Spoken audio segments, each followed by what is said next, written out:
नमस्कार। उदय India digital में स्वागत है आपका। मैं हूं अंशुमान आनंद। कैलेंडर वर्ष बदलने की आपको बहुत शुभकामनाएं। ये आंग्ल वर्ष है, हमारा नव वर्ष तो अभी आएगा अगले 2 महीनों बाद, 3 महीनों बाद शायद जो हमारा नव वर्ष होता है। हम फिर से आपको बधाई देंगे। फिलहाल तो हम बात करेंगे साल 2024 की।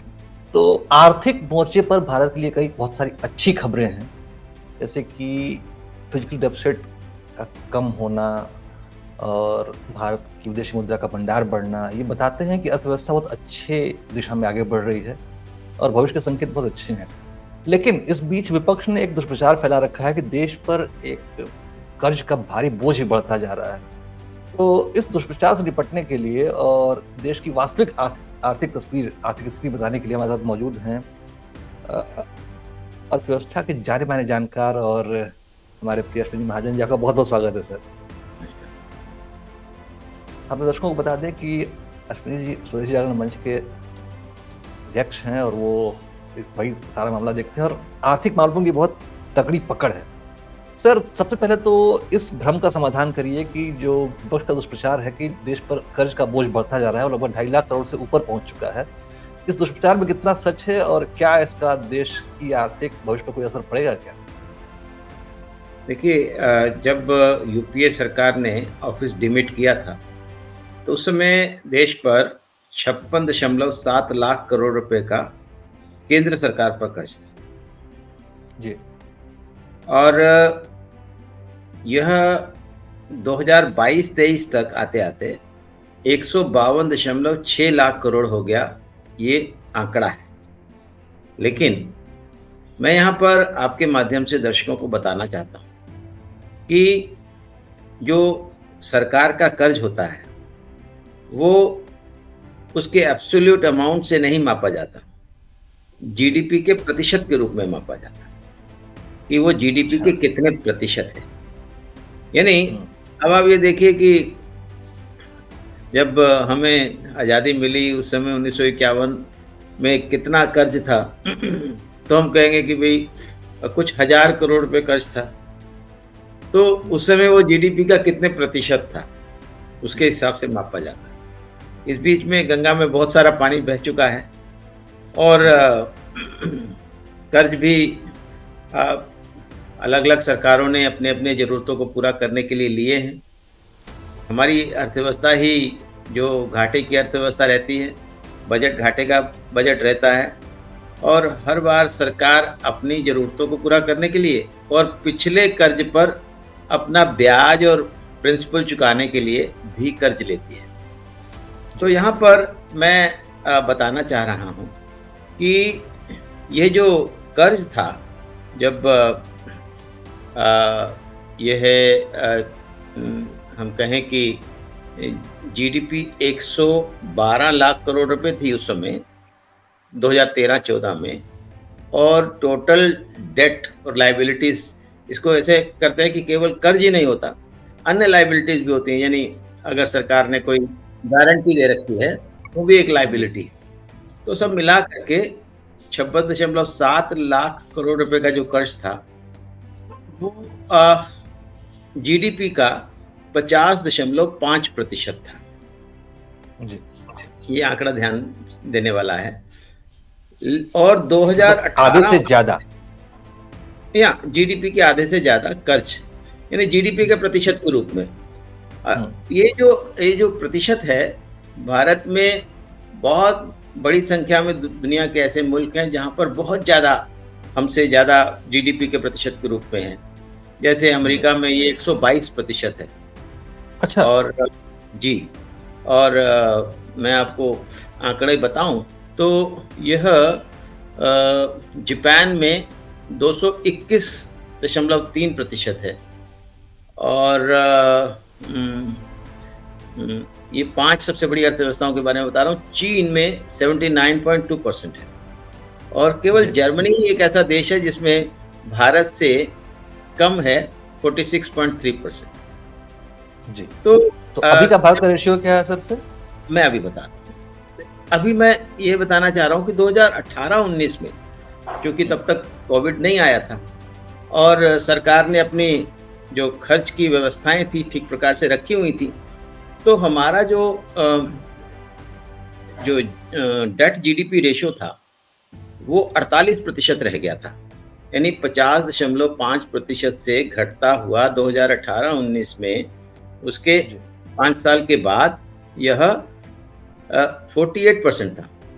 और जो कर्ज की कुल मात्रा थी वो तो ऑब्वियसली मैंने आपको बताया कि जैसे जैसे अब हमारी जीडीपी बढ़ती है वैसे वैसे वो कर्ज का के प्रतिशत के रूप में उसको देखेंगे तो ये 90.8 लाख करोड़ रुपए था 2018-19 में, और कहा जाए तो ये 56 लाख करोड़ रुपए से बढ़ के अब ये 90.8 लाख करोड़ हो गया। तो इसका मतलब कर्ज बहुत बढ़ गया, लेकिन जीडीपी के प्रतिशत के रूप में ये मात्र 48% रह गया, क्योंकि उस समय जीडीपी 189 लाख करोड़ रुपए की थी। बीच में कोरोना पीरियड आया। कोरोना के कारण सरकार के सब जो बैलेंस थे सब बिगड़ गए, क्योंकि लोगों की जीविका को, लोगों के जीवन को भी सुरक्षित करना था, अलग अलग प्रकार से खर्च करना था। इसके कारण एक ही साल में 2019-20 में यह बढ़कर जीडीपी के 51% तक पहुंच गया 2019-20 में, और 2020-21 में यह फिर बढ़ता हुआ अंततोगत्वा यह 2021 में ये 61% पर पहुंच गया। अच्छा, यानी कर्ज ज़्यादा लेना पड़ा, क्योंकि आमदनी तो थी नहीं, सब कुछ उद्योग धंधे बंद थे, सब कामकाज बंद थे, आमदनी थी नहीं, खर्चा उतना ही था, उससे भी ज़्यादा था, इसलिए कर्जा जो है वो 61% तक पहुंच गया। इसमें तो मुझे नहीं लगता कि सरकार के किसी भी प्रकार से हम आलोचना कर सकते हैं, क्योंकि उस समय तो सब लोगों का ये मत था, अपोजिशन समेत, कि खर्चा करना चाहिए क्योंकि लोगों का जीवन बचाना है। जी, सरकार का कार्य सार्वजनिक हित होता है, ना कि धन कमाना और धन का संचय करना। जी, तो अभी ये जो लेकिन धीरे धीरे करके वर्ष 2023-24 तक आते आते यह 56%, 22-23 तक आते 56% हो गया था। और अभी हम देखते हैं कि यानी 21-22 में 58%, फिर 22-23 में 56%। और मैं यहाँ पर एक अच्छी खबर आपको ये देना चाहता हूँ कि इस बार जो आंकड़े आए हैं पहले 8 महीने के, यानी वर्ष 2023-24 के पहले 8 महीने के जो आंकड़े आए हैं, उसके हिसाब से जो बजट में सोचा गया था कि हमारा कुल जो डेफिसिट है, फिस्कल डेफिसिट, जिसके कारण कर्ज बढ़ता है, वो 17.9 लाख करोड़ रुपए का होगा, ये बजट एस्टिमेट। लेकिन एक अच्छी खबर ये है कि 8 महीनों में, यानी 2/3 वर्ष बीत जाएगा, और हमारा जो हमारा डेफिसिट है, फिस्कल डेफिसिट, वो मात्र 50% ही होगा। यानी अभी तक केवल 9 लाख करोड़ रुपए का ही फिस्कल डेफिसिट आया है पहले 8 महीनों, और जो सरकार का कर्ज बढ़ा है पिछले 8 महीनों में, वो 8.1 लाख करोड़ रुपए बढ़ा है। यानी सरकार ने कर्ज लेकर के जो पूरा किया है घाटे को, वो 8.1 लाख करोड़ रुपया है। तो इसका मतलब ये है कि जीडीपी के प्रतिशत के रूप में ऐसा माना जा सकता है कि आने वाले समय में जीडीपी के प्रतिशत के रूप में जो अभी 56% के आसपास है, वो और ज्यादा कम हो सकता है। यानी एक अच्छी खबर ये है कि कोई एक ऐसी स्थिति पर जब हम पहुंच गए 61%, और ये केवल हमारे साथ नहीं हुआ, अमेरिका में हुआ, बाकी मुल्कों में भी हुआ, उनका जीडीपी के प्रतिशत के रूप में सरकारी कर्ज बढ़ गया। लेकिन अच्छी खबर यह है कि हम 61% से घटते घटते 56% पर पहुंचे, और अब और अधिक घटने की संभावना अभी बन रही है, क्योंकि इस बीच में क्योंकि जो सरकार का जो कर्ज होता है वो फिस्कल डेफिसिट के कारण होता है, और फिस्कल डेफिसिट होता है difference between the total total expenditure of the government, यानी सरकार का कुल खर्च, चाहे वो चालू खाते पर हो या वो पूंजीगत खाते पर हो, और सरकार का राजस्व, उसके बीच का जो अंतर है, उसके बीच जो चालू जो आमदनी होती है उसमें सरकारी राजस्व होता है, और कुछ हद तक जो पब्लिक सेक्टर एंटरप्राइजेस के डिविडेंड्स वगैरह होते हैं, उन सबको मिला करके, यानी सारे प्रकार के कर और डिविडेंड और प्रॉफिट्स ये ले लिए जाते हैं आमदनी के रूप में, और खर्च जो है वो सरकार का चालू और पूंजीगत खर्च है। तो उसका जो अंतर है वो ये है। तो अब हम समझ सकते हैं कि अगर ये कम हुआ है, बजट के अनुमान में कम हुआ है, तो क्यों हुआ है? तो बजट में अनुमान ये था कि हमारा जो कुल राजस्व है वो 10.9% की दर से बढ़ेगा, लेकिन इसकी बढ़ने की दर अभी तक 15% है। यानी जो सरकार का जो आमदनी है, जो कर की आमदनी है, उसकी बढ़ने की दर 15% हो गई है।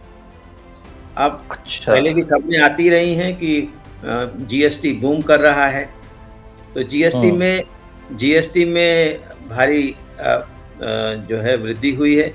उसी प्रकार से व्यक्तिगत कर में भी भारी वृद्धि हुई है, और कॉर्पोरेट टैक्स में भी भारी वृद्धि हुई है।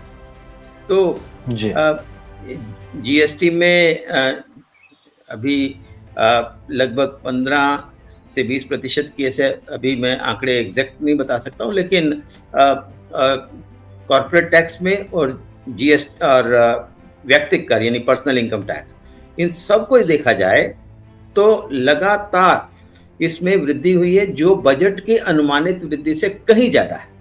इसीलिए जो बजट अनुमानित घटा था वो अब कम रह गया है, यानी खर्च सरकार का, जीडीपी बढ़ी, कॉर्पोरेट टैक्स बढ़ा और उम्मीद से ज्यादा बढ़ा, इसकी वजह से फिजिकल डेफिसिट हमारा कम हुआ, जिसका असर दिखाई दे रहा है कि जो रेशियो है वो लगातार कम हो रहा है कर्ज का और जीडीपी का। केवल कॉर्पोरेट टैक्स नहीं, पर्सनल इनकम टैक्स भी और जीएसटी भी, सब जीएसटी भी। इसके कारण हमारा जो फिस्कल डेफिसिट है कम हो रहा है। इसीलिए इस आर्थिक मोर्चे पर जो अच्छी खबर ये है कि अब हमारे जो अभी फिलहाल जो एक समय में 61% से घटता 56% पर आ गया था, उसमें और ज्यादा घटने की उम्मीद है, क्योंकि हर साल जो जीडीपी बढ़ती है, ये जीडीपी जो हम 7-8% का आंकड़ा बताते हैं वो नहीं होती, ये लगभग उससे समझ लीजिए कि जैसे ये 7-8% बढ़ेगी तो जीडीपी जो नॉमिनल वैल्यू जो जीडीपी की है वो लगभग 13-14% बढ़ेगी। तो क्योंकि उसमें प्राइसेस भी इंक्लूड होते हैं, इन्फ्लेशन का रेट भी इंक्लूड होता है। अगर इन्फ्लेशन 6% है और हमारी जीडीपी की ग्रोथ 7.5% है तो वो 13.5% हो जाएगा। तो 13.5% के प्रतिशत के रूप में अगर उसको नापेंगे तो वो ग्रेजुअली कम होता हुआ दिखाई देगा। बिल्कुल बिल्कुल, मतलब बात समझ में आ गई कि सरकार की जो तरक्की की गति है, जो टैक्स कलेक्शन है अलग अलग तरीके का, वो लगातार बढ़ता जा रहा, उम्मीद से ज्यादा बढ़ता जा रहा है, और यही वजह है। वैसे एक बात और है कि भारत का निर्यात भी बढ़ा है लगातार, तो इसका असर भी कुछ दिखाई दिया है क्या? देखिए, ये जो निर्यात है वो कस्टम ड्यूटी में रिफ्लेक्ट होता है। वो निर्यात पर तो हम टैक्स लगाते नहीं हैं, तो आयात पर कस्टम ड्यूटी लगती है, तो उसमें रिफ्लेक्ट होता है। तो आयात भी बढ़े हैं और निर्यात भी बढ़े, लेकिन निर्यात पर आमतौर पर, यानी कुछ आइटम्स को छोड़ करके, यदि जिन आइटम्स को हम एक्सपोर्ट नहीं करना चाहते हैं उस पर हम हायर कस्टम ड्यूटी लगा करके उसको रोकने की कोशिश करते हैं। लेकिन यहाँ जो मैं आप बताना चाहता हूँ आपसे कि अर्थव्यवस्था में, अर्थशास्त्र के हिसाब से 2 प्रकार के घाटे होते हैं, और दोनों प्रकार के घाटे अच्छे नहीं माने जाते। एक होता है राजकोषीय घाटा, जिसके बारे में भी हम बात कर रहे थे, जी। और दूसरा होता है करंट अकाउंट डेफिसिट यानी विदेशी भुगतान का घाटा। जी। तो विदेशी भुगतान जो है, हम जानते हैं कि 2 प्रकार का विदेशी भुगतान का घाटा होता है। एक होता है जी। ट्रेड डेफिसिट, हुँ। जिसमें हम वस्तुओं के आयात और निर्यात के बीच के अंतर को देखते हैं। यानी हमने जी। जितनी भी जो विजिबल गुड्स, तो विजिबल हुँ। गुड्स हमने जितनी एक्सपोर्ट करी और जितनी हुँ। इंपोर्ट करी, इंपोर्ट तो हम ज़्यादा करते हैं, एक्सपोर्ट कम जी। करते हैं, इसलिए वो जी। घाटा होता है। लेकिन हुँ। एक दूसरे प्रकार का घाटा जिसको जो वास्तव में हमें इम्पैक्ट करता है, वो है करंट अकाउंट डेफिसिट, चालू खाते पर घाटा। उसमें हुँ। हम केवल वस्तुएँ ही इंक्लूड नहीं करते, हम सेवाएँ भी इंक्लूड करते हैं। और अच्छा। हुँ। विदेशी व्यापार के मोर्चे पर अच्छी खबर ये है कि हमारी जो वस्तुओं का निर्यात है वो उतना नहीं बढ़ा है, लेकिन हमारी सेवाओं का निर्यात तेजी से बढ़ा है, जिसके कारण अच्छा। हुँ।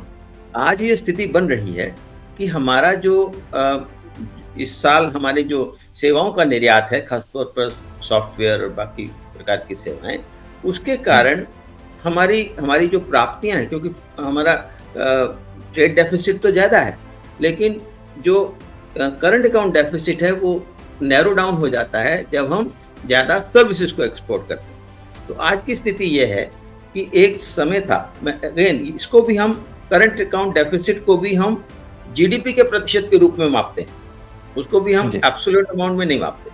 तो हुँ। पिछले साल यह 3.8% तक पहुंच गया था। पहली तिमाही में ये 1.1% आ गया और दूसरी तिमाही यानी जुलाई से लेकर सितंबर के बीच में, अभी तीसरी तिमाही के तो रिजल्ट्स आने बाकी हैं, तो जी। उसमें वो 1% आ गया। यानी ये जो करंट अकाउंट डेफिसिट का कम होना, ये हुँ। वास्तव में अच्छी खबर इसलिए है क्योंकि इससे रुपया मजबूत होता है। क्योंकि अच्छा। हुँ। अगर अगर हमारा करंट अकाउंट डेफिसिट ज़्यादा है, तो हमें ज़्यादा जी। डॉलरों की ज़रूरत होती है। डॉलर की कीमत हुँ। बढ़ती है क्योंकि डॉलर की डिमांड बढ़ जाती है।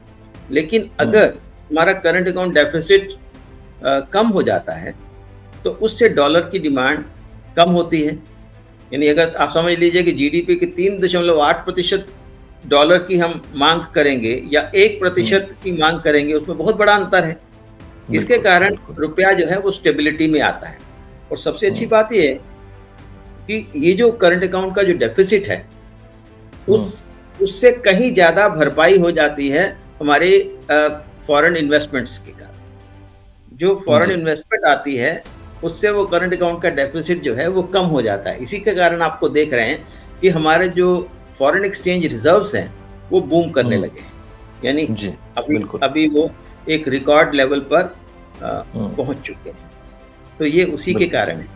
तो इसके कारण हमारा रुपया भी मजबूत होता है और हमारी दूसरी प्रकार की जो समस्याएँ हैं, वो भी हुँ। घटती हैं। तो ये जो ट्विन डेफिसिट हम अर्थशास्त्र में बोलते हैं, एक तरफ हुँ। राजकोषीय घाटा और दूसरी तरफ करंट अकाउंट का डेफिसिट। ये जी, दोनों जी, पर जी। अच्छी खबर है। जी। बहुत अच्छी बातें बताई आपने। आपने ये बताया कि देश का जो आर्थिक भविष्य है, वो बेहद सुरक्षित महसूस हो रहा है, क्योंकि आप सबसे इम्पोर्टेंट बात मुझे जो ये लगी एक आम आदमी के नज़रिए से, कि सरकार के पास जो आय आ रही है, वो अनुमान से अधिक आ रही है। ये बताता है कि नीतियाँ सही दिशा में चल रही हैं और भविष्य में ये कलेक्शन और बढ़ सकता है। ये बहुत अद्भुत बात है। वैसे एक प्रश्न मेरा और है आपसे कि अभी हाल के दिनों में हमने देखा कि पूरी दुनिया की अर्थव्यवस्था कोलैप्स हो रही है। पीएम प्रधानमंत्री जी ने खुद ही कई बार कहा कि पूरी दुनिया की संसद में कहा यहाँ तक कि पूरी दुनिया में अर्थव्यवस्थाएँ ध्वस्त हो रही हैं, लेकिन भारत की अर्थव्यवस्था ग्रो कर रही है, तरक्की कर रही है। लेकिन कहीं न कहीं दुनिया की अर्थव्यवस्था के कमज़ोर पड़ने का, खासतौर पे चीन की, भारत की अर्थव्यवस्था पे असर पड़ेगा। ये असर पॉज़िटिव होगा या नेगेटिव होगा? ये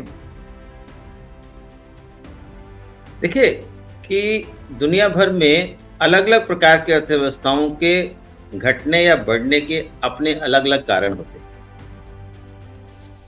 अब अगर हम यूरोप की अर्थव्यवस्थाओं को देखते हैं, तो यूरोप की अर्थव्यवस्थाएं प्रारंभिक रूप से इसलिए नीचे जा रही थी क्योंकि उनके जो फाइनेंसेस थे वो गड़बड़ा गए थे। जितना उनका खर्च है, आमदनी उतनी है नहीं।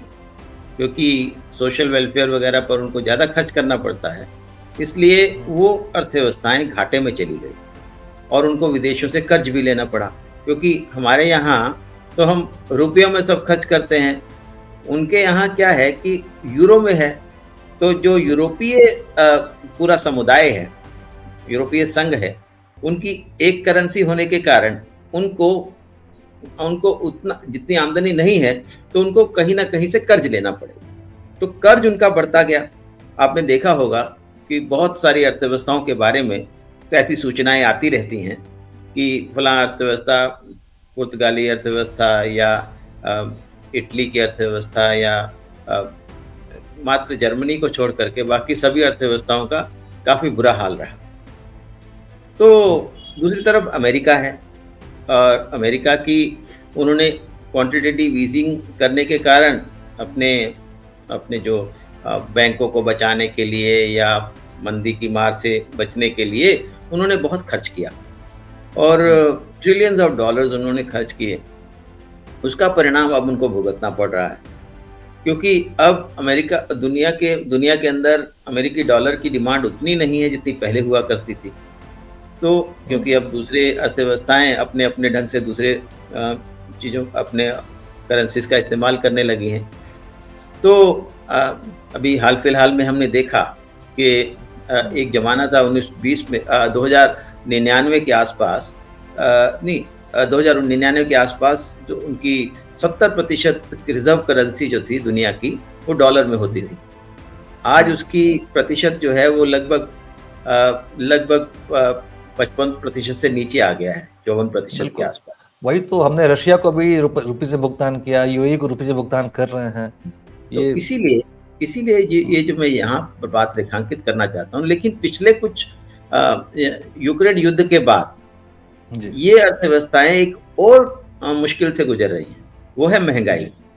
इन्होंने महंगाई का तो पहले नाम ही नहीं सुना था, क्योंकि महंगाई इनके यहाँ होती ही नहीं थी।